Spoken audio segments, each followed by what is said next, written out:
दुनिया चले ना श्री राम के बिना और राम जी चले ना हनुमान के बिना। यह बात सत्य है कि श्री राम से रामायण बनी है, पर हनुमान जी के बिना रामायण अधूरी है। हनुमान जी के बिना रामायण की कल्पना करना भी मुश्किल है। इसी लाइन में ही हनुमान जी का पूरा सार आ जाता है कि दुनिया श्री राम के बिना नहीं चल सकती और श्री राम हनुमान जी के बिना नहीं चल सकते।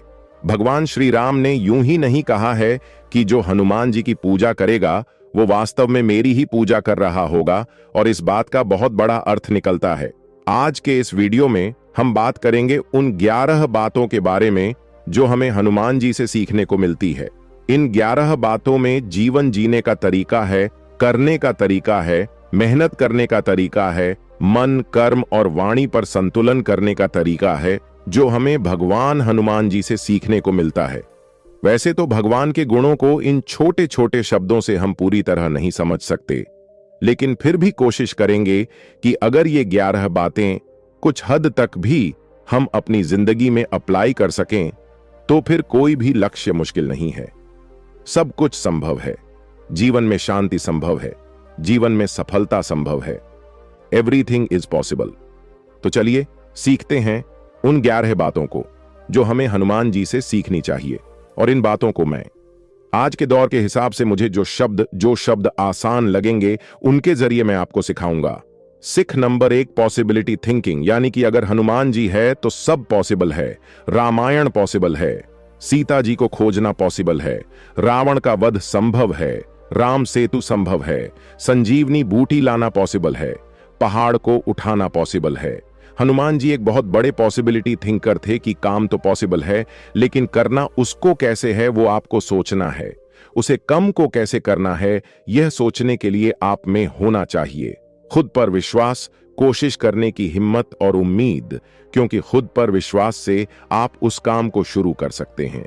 किसी ने कभी नहीं सोचा था कि समुद्र में एक सेतु बनाया जा सकता है, लेकिन जब लंका पहुंचने के सभी के विश्वास से वो सेतु बनाने लगे तो पानी में जो पत्थर थे ना, वो भी पानी में तैरने लगे। हनुमान जी को केवल इतना ही बताया गया था कि माता सीता लंका में है, लेकिन वे खुद पर विश्वास करके कठिन समस्याओं का सामना करके लंका तक पहुंच गए। विश्वास के बाद जरूरी है प्रयास, कोशिश।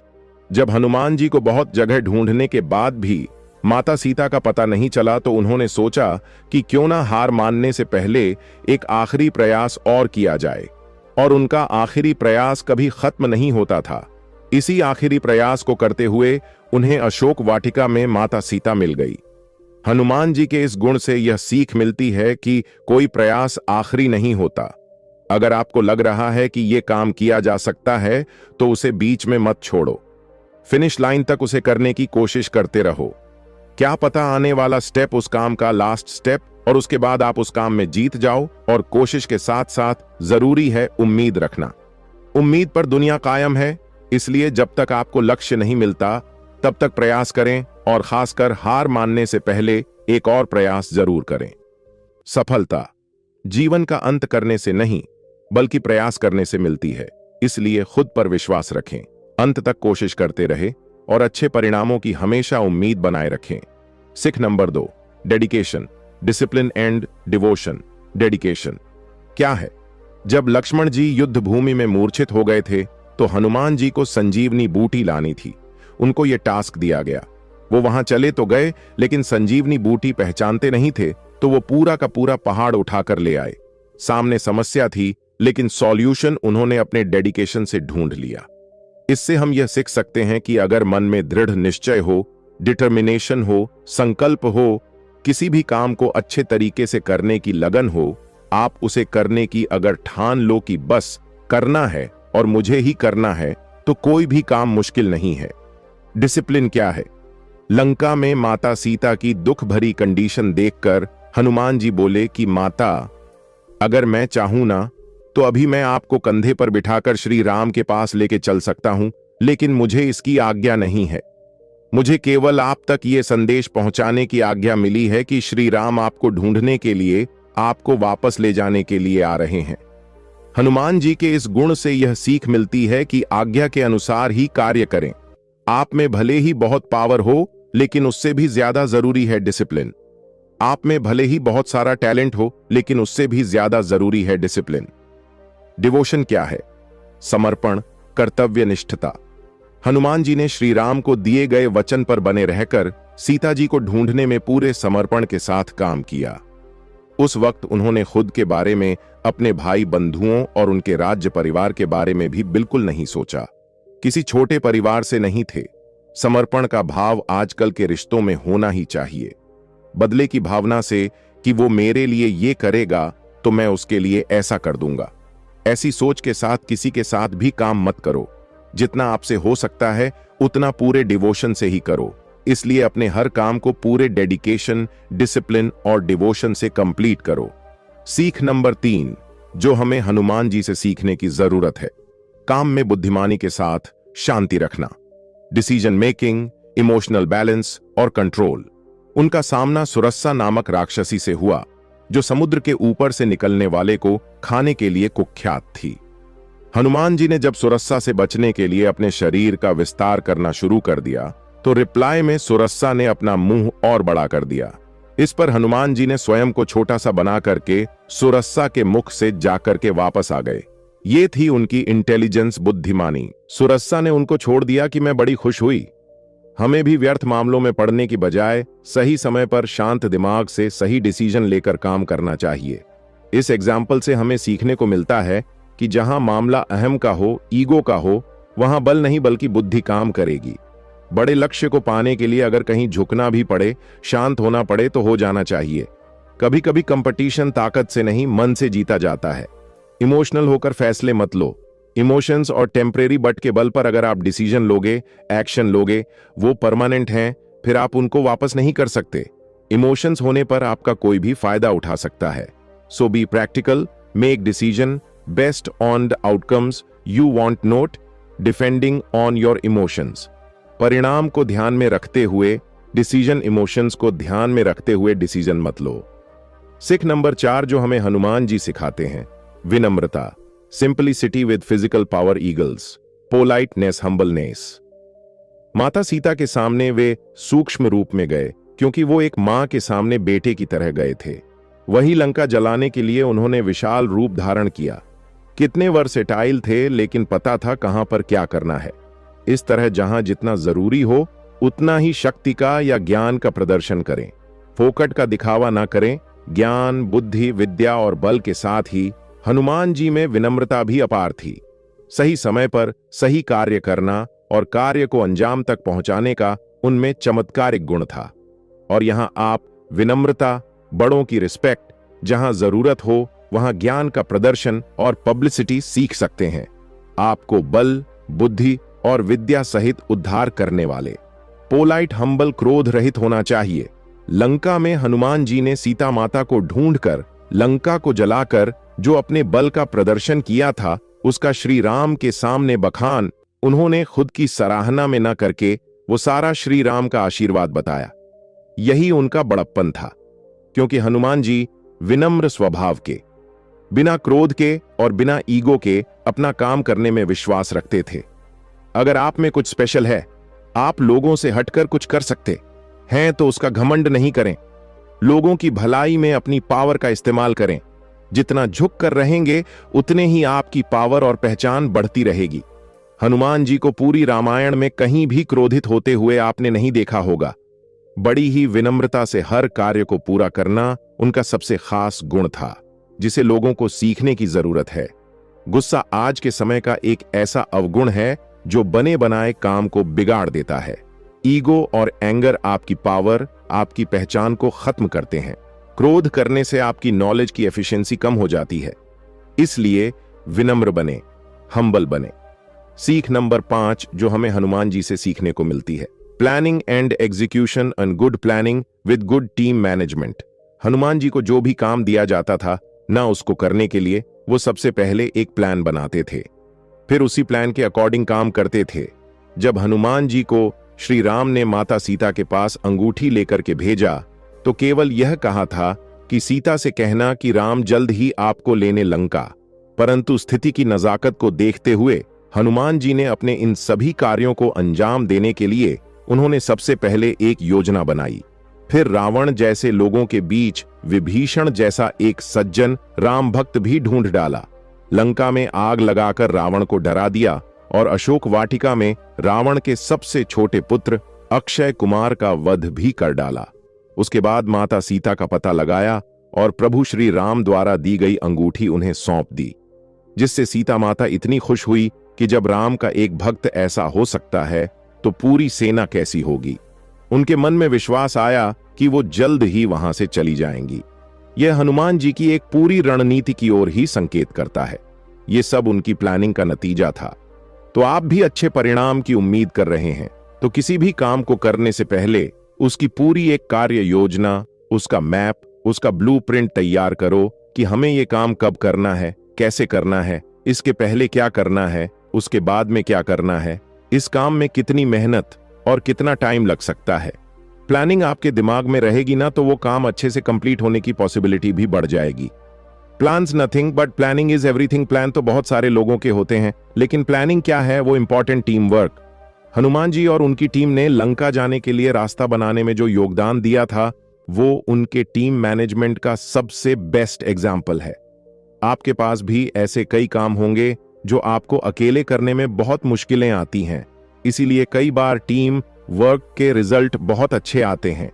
आपको बस अपनी टीम सेलेक्ट करते टाइम ध्यान देना है कि जैसा काम आप उनसे करवाना चाहते हैं वैसी उनमें कैपेबिलिटी हो, या फिर उनमें सीखने की कैपेबिलिटी हो, उनमें एटीट्यूड हो काम करने, और आपका आपस में विश्वास हो कि हम सब किसी एक के लिए काम कर रहे हैं, किसी एक मकसद के लिए काम कर रहे हैं, किसी एक बंदे के लिए काम नहीं कर रहे हैं। अगर हम अकेले इतना कर सकते हैं तो सब मिलकर कितना कर सकते हैं। सिख नंबर 6, निडर बनो, बिकम फियरलेस। जो डर गया समझो मर गया। अगर हनुमान जी अपने सामने आने वाली बाधाओं, राक्षसों से डर जाते तो एक विशाल समुद्र पार करके वो कभी लंका नहीं पहुंच पाते, ना लंका से कभी वापस लौट पाते, ना वो संजीवनी बूटी के लिए पूरा पहाड़ उठाकर ला पाते, और ना ही वो समुद्र पर सेतु बनाने की सोच पाते। ये सब काम उन्होंने बिना किसी डर के किया, इस विश्वास से किया कि ये वो कर सकते हैं। करके तो देखते हैं, फिर जो होगा देखा जाएगा, या तो कम हो जाएगा या फिर दोबारा कोशिश करेंगे। डर की वजह से अगर किसी काम को शुरू नहीं किया आपने तो ये आपकी सबसे बड़ी गलती है। ज्यादा से ज्यादा क्या हो सकता है, आप फेल हो सकते हो। आपको 2-4 बार ज्यादा ट्राई करना पड़ सकता है, लेकिन एटलीस्ट आप उस काम को कर रहे हैं। डर कर पीछे नहीं हट रहा। कैसी भी प्रॉब्लम हो, सॉल्यूशन करने से मिलता है, उसे उससे डरने से या उसको देखने से नहीं मिलता। Do not fear failure. हार से मत डरो, बल्कि कोशिश नहीं करने से डरो, क्योंकि हारने में ज्यादा तकलीफ नहीं है, कोशिश नहीं करने में ज्यादा तकलीफ है। सिख नंबर 7 जो हमें हनुमान जी से सीखनी चाहिए, good leader and good follower at the same time. एक अच्छा लीडर होना और एक अच्छा फॉलोअर होना एक ही समय पर, यह बहुत बड़ी बात है। हनुमान जी ने प्रभु श्री राम की सहायता के लिए पूरी वानर सेना का मार्गदर्शन किया। अपने वानर सेना के एक अच्छे लीडर और श्री राम के वो एक बेहतरीन विश्वसनीय फॉलोअर थे। एक बहुत बड़े, सबसे बड़े भक्त थे, एक सबसे अच्छा लीडर और एक सबसे अच्छा भक्त, यानी कि 2 एकदम अपोजिट टाइप की क्वालिटीज। उनमें पूरी वानर सेना को साथ में लेकर चलने वाली इस लीडरशिप कैपेसिटी के बारे में श्री राम तो पहले से ही जानते थे। हनुमान जी ने बड़ी कुशलता से अपनी सेना का मार्गदर्शन किया था, तब जाकर वे लंका तक का मार्ग तय कर पाए। पूरी वानर सेना की सहायता से राम सेतु बनाना, एक बेस्ट मैनेजमेंट और बिना किसी बाधा के समुद्र पार करवाना उनकी कुशलता को बताता है। लॉयल्टी और सिंसियरिटी। हनुमान जी परम बलशाली हैं। उन्होंने अपने बल का उपयोग धर्म के लिए किया। प्रभु की सेवा के लिए उन्होंने कभी भी ऊंचा पद पाने की लालसा नहीं की। वो प्रभु के ईमानदार सेवक बनकर रहे और सेवक रहते हुए प्रभु के आशीर्वाद से ईश्वर का पद प्राप्त किया। यहां हनुमान जी से आप ये सीख सकते हैं। अगर आप किसी टीम के लीडर हैं या आपका कोई लीडर है, जैसे भी आप काम कर रहे हैं, सिंसियरिटी से, लॉयल्टी से, ट्रस्ट रखते हुए, बिना किसी लालच के, बिना किसी चीटिंग के अपना काम ऑनेस्टी करें। जिसके लायक आप हैं वो तो आप बन ही जाओगे। नाम और पहचान छीने नहीं जाते हैं, ये कमाए जाते हैं, खुद बनाए जाते हैं। ईमानदारी से मेहनत करके, so be loyal, sincere, honest and good leader, as well as good follower. सिख number 8, no achievements no risk. जब तक मिलेगा नहीं तब तक रुकूंगा नहीं, ये कॉन्सेप्ट होनी चाहिए आपकी लाइफ में। जब हनुमान जी माता सीता की खोज में लंका की तरफ जा रहे थे तो समुद्र ने उनसे मैनाक पर्वत पर आराम करने के लिए कहा, लेकिन हनुमान जी ने मना कर दिया और उनका मान रखने के लिए हनुमान जी मैनाक पर्वत के हाथ लगाकर अपने लक्ष्य की ओर बढ़ गए कि देखो मैंने हाथ लगा लिया, अब हो गया आराम, अब मैं आगे बढ़ता हूं। इससे यह सीखने को मिलता है कि जब तक अपने लक्ष्य की प्राप्ति ना हो जाए हमें नहीं रुकना चाहिए। उठो, जागो और तब तक मेहनत करते रहो जब तक आपको अपनी मंजिल मिल ना जाए। साथ ही आपके काम में जो आपकी हेल्प करे उसका आदर सम्मान, समाज उसका शुक्रिया करना ना भूले से। Thanks to them. सिख नंबर 9, स्ट्रेस फ्री रहकर काम करना, तनाव मुक्त रहकर काम करना है। जिंदगी जीनी श्री राम के साथ आगे बढ़ते हुए पग पग पर संकट आए। वे संकट ऐसे थे जिनसे कोई भी व्यक्ति घबरा जाता और हार मानकर उल्टे पैर वापस लौट जाता, लेकिन हनुमान जी थे, हर परिस्थिति में चिंता मुक्त रहे। है ना मेरे साथ श्री राम? मुझे क्या फिक्र है। अपने मन को इतना कठोर स्टेबल रखा कि उनकी टीम को उनके चेहरे पर बिल्कुल भी तनाव नहीं दिखा, क्योंकि हनुमान जी को पता था कि अगर लीडर ही हार मान लेगा, अगर वो खुद ही हार मान लेंगे, अगर सेनापति हार मान लेगा तो सेना तो पीछे हट ही जाएगी ना। हर कार्य को हंसी खुशी से और सीरियस ना लेते हुए एक खेल की तरह उन्होंने कंप्लीट किया। उनके चिंता मुक्त रहने का अर्थ है कि पूरी वानर सेना का चिंता से मुक्त रहना। इससे यह सीखने को मिलता है कि आप कितना ही हार्ड वर्क कर रहे हो या कोई इंटरव्यू दे रहे हो, तब अगर आप घबरा गए ना तो वहां तक आने में जितनी मेहनत और समय लगा है आपको वो पूरा वेस्ट हो जाएगा। इसलिए पेशेंस से काम करो। स्ट्रेस लेने से कंसंट्रेशन और मेमोरी वीक होती है, फिर वो रिजल्ट नहीं आ पाते जो आपको चाहिए और इस बात का कोई और फायदा उठा सकता है। इस बात को हमेशा ध्यान में रखो कि अगर आपने अच्छा काम किया है, अपना 100% दिया है, तो उसका नतीजा भी अच्छा आने वाला है। So don't take stress. सिख नंबर 10 जो हमें हनुमान जी से सीखने को मिलती है, बेस्ट कम्युनिकेशन स्किल। जब माता सीता अशोक वाटिका में थी तो हनुमान जी संदेश लेकर मां सीता के पास गए, लेकिन सीता उनको पहचानती नहीं थी, तो उन्होंने पहले विश्वास नहीं किया कि वो राम के द्वारा भेजे गए संदेश वाहक हैं। लेकिन हनुमान जी ने अपने संवाद कौशल यानी कि कम्युनिकेशन स्किल से उनको विश्वास दिला दिया कि वो राम के दूत ही हैं। आज के समय में बेहतर कम्युनिकेशन स्किल सक्सेसफुल करियर की गारंटी है। D art of communication is D language of leadership. जो बोलना है वो बिकता है, मार्केट का फंडा है, यानी एक अच्छी कम्युनिकेशन स्किल से आप अपने करियर को हाई लेवल तक ले जा सकते हो। कम्युनिकेशन स्किल हमारी पर्सनैलिटी इंप्रूवमेंट का एक इंपॉर्टेंट पार्ट। आप खुद को कैसे रिप्रेजेंट करते हैं, कैसे सामने वाले को खुद पर विश्वास दिलाते हैं कि जो आप कह रहे हैं वो आप कर सकते हैं। इतनी कैपेबिलिटी आप रखते हैं और सामने वाले का आपकी बात पर विश्वास करना ही अच्छी कम्युनिकेशन स्किल का रिजल्ट। सिख नंबर 11 आदर्शों से कभी कोई समझौता नहीं करना। No compromise with your own ethics. जब अशोक वाटिका में मेघनाथ ने हनुमान जी पर ब्रह्मास्त्र चलाया तो हनुमान जी ने ब्रह्मास्त्र का सम्मान करते हुए हाथ जोड़कर उसका आघात सह लिया। वो चाहते तो ब्रह्मास्त्र तोड़कर निकाल सकते थे, लेकिन वो ब्रह्मास्त्र का मान कम नहीं करना चाहते थे। इसलिए अपने आदर्शों का सम्मान करें, उन पर अडिग रहे। जब रावण की सोने की लंका को जलाकर हनुमान जी दोबारा सीता जी से मिलने पहुंचे तो सीता जी ने कहा, ये पुत्र हमें यहां से ले चलो। इस पर हनुमान जी ने कहा कि मैं आपको लेकर तो चल सकता हूं यहां से, लेकिन मैं नहीं चाहता कि मैं आपको रावण की तरह यहां से चोरी करके ले जाऊं। रावण का वध करने के बाद पूरे सम्मान के साथ आपको प्रभु श्री राम ही आदर सहित यहां से लेकर जाएं, और यही आदर्श अपने आदर्शों से कभी समझौता नहीं। You should never compromise on your moral principles. जब तक पॉसिबल हो आपको वही काम करना चाहिए जो आदर्श हो, जिससे किसी का नुकसान नहीं हो। तो साथियों, ये थी वो 11 बातें जो आपको भगवान श्री हनुमान जी से सीखने की जरूरत है। हम सभी उनकी पूजा करते हैं, लेकिन कुछ अगर सीख लें तो हमारी जिंदगी ज्यादा बेहतर होगी, ज्यादा बेहतर होगी। बिना हनुमान जी के आप रामायण की कल्पना नहीं कर सकते। यानी कि हनुमान जी के बिना रामायण अधूरी है। वैसे ही इन बातों को सीखे बिना आपका जीवन भी अधूरा है।